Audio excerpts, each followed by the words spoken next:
In this video, we're going to look at how to sequence traffic in the high-level sectors of Radar Chaos Hawaii Edition.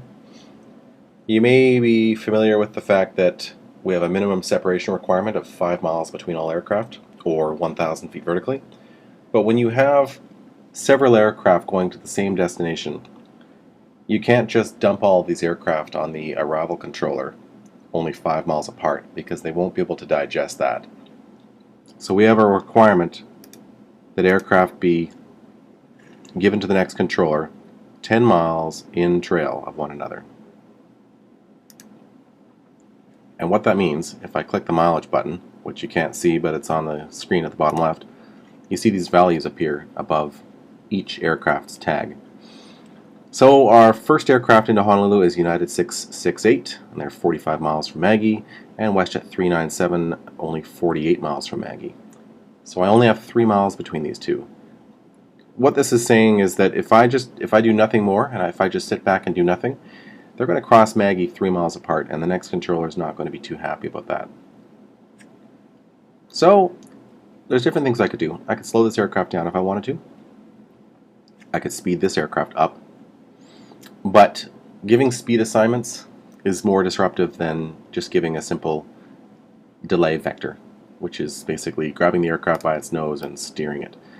So I'll point this aircraft in this direction, fly heading 140, and that should be enough to build in my necessary 10 miles. Problem number 2 is I've got this WestJet flight only 13 miles behind, and as I widen out this first one to the southeast, this third aircraft will overtake. So this aircraft's going to copy the aircraft it's following. They're both going to go on this southeast bound track, just like that. Now the third problem is Delta 472, who needs a descent, and he is not too far behind WestJet 224 up here. 33, 38, 49, 64. I have to watch these values pretty carefully. I'm thinking about the fact that WestJet 397 needs to be 10 miles behind United. WestJet needs to be 10 miles behind WestJet. Delta needs to be 10 miles behind WestJet. You can drive yourself crazy doing the math, but really just consider the fact that we're tight for space here, and we may very well wind up having to give Delta 472 a bit of a delay vector as well. So how are we doing here? I've got 6 miles built in between these two, and this first aircraft is fast. I can see that they're grounding 480 knots compared to WestJet's 440. So that counts for something. I don't need to work too hard to build in this 10 miles. It's starting to happen all by itself, in fact. I don't want to build in any more than I need to because I'm going to get backed up here in a minute. Whoops, WestJet 224 needs a descent clearance.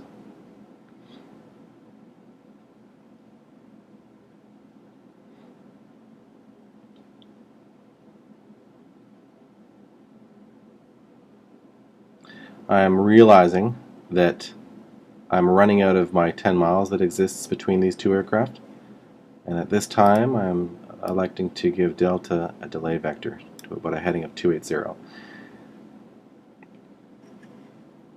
I've got some crossing traffic here. I've got some more aircraft coming up the pipe.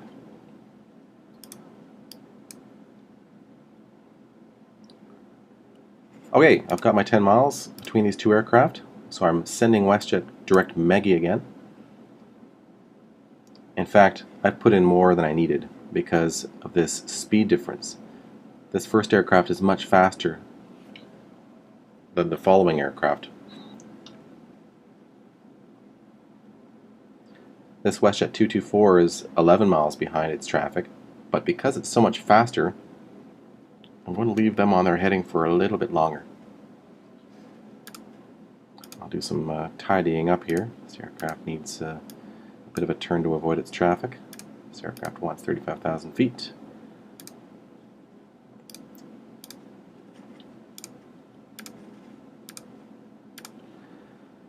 This aircraft needs to be handed off. So that mileage is good, 12 and 24. And this aircraft can now be sent direct Maggie because I'm confident that they will not get any closer than 10 miles. Now I'm looking hard at this Delta 472, who is only 7 miles behind WestJet 224, 6 miles behind WestJet 224, and they're faster to boot.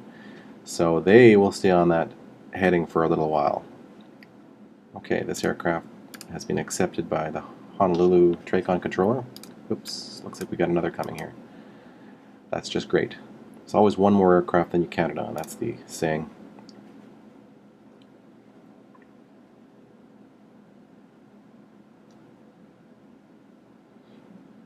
So I've built in a lot here, and that was kind of a mistake. Too much talking kind of does that. I have 15 miles between these two aircraft.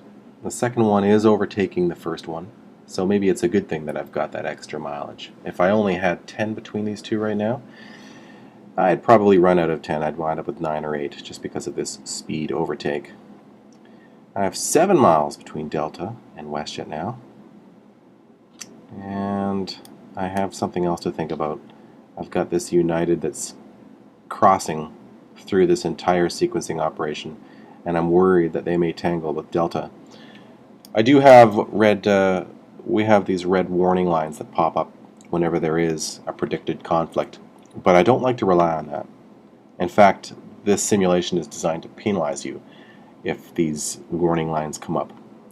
So what I will do is I'll hit my Future Paths button at the bottom left, which you can't see, and it shows me that these two aircraft may very well conflict or come close to conflicting. It's a little difficult to see, but if you look closely at these green lines, it shows you that this aircraft will be at 26,000 feet right here, and Delta will be at 24,600 feet right there. They're just barely going to clear each other with the necessary required separation. What I'm going to do to solve this is I'm going to tell this aircraft to expedite their climb, and tell this aircraft to expedite their descent. I've turned off the voices, by the way, because I find it difficult to do a tutorial with my talking and the pilots responding.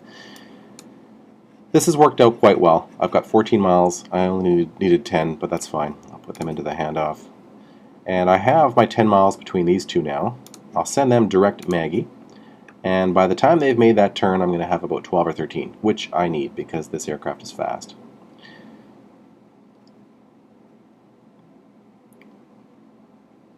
Okay, they've accepted the handoff, so I can switch them over. Now once they switch over, the tag becomes simplified and it shows just altitude, which in a future update I may add the mileage back in to these simplified tags, because if you hand aircraft off too soon, then you can't see what the mileage value is, which can be frustrating. This is working out very, very well. Next thing I have to think about is this Alaska 599, who's only 50 miles from Maggie, a mere 22 miles in trail of Delta. But it looks like it's going to work out well. 22 miles between Delta and Alaska is plenty. And I don't foresee Alaska ever catching up to Delta. Not in 1,000 years. So this has worked out well. I'm going to be a nice guy and I'm going to tell them they can have a normal descent. And I'm going to tell United that they can do a normal climb now. There's no point in making them climb like crazy when they don't absolutely have to. I've only got 11 miles now between these two aircraft, and I'm running out because of this 40-knot overtake. So I'm going to tell Delta to slow down to about 270, I think. 270 is good. It's just a number. I wouldn't want to slow them down any more than 250. I know that I have the ability to slow them right down, but in real life, if you're giving anything slower than 270 knots to somebody that's up high, they're not going to like that very much. So this is working out. These speeds are looking matched, and I've got 11 miles, and I'm going to hand them both off at once. And that's all there is to sequencing high-level traffic. Thanks for watching.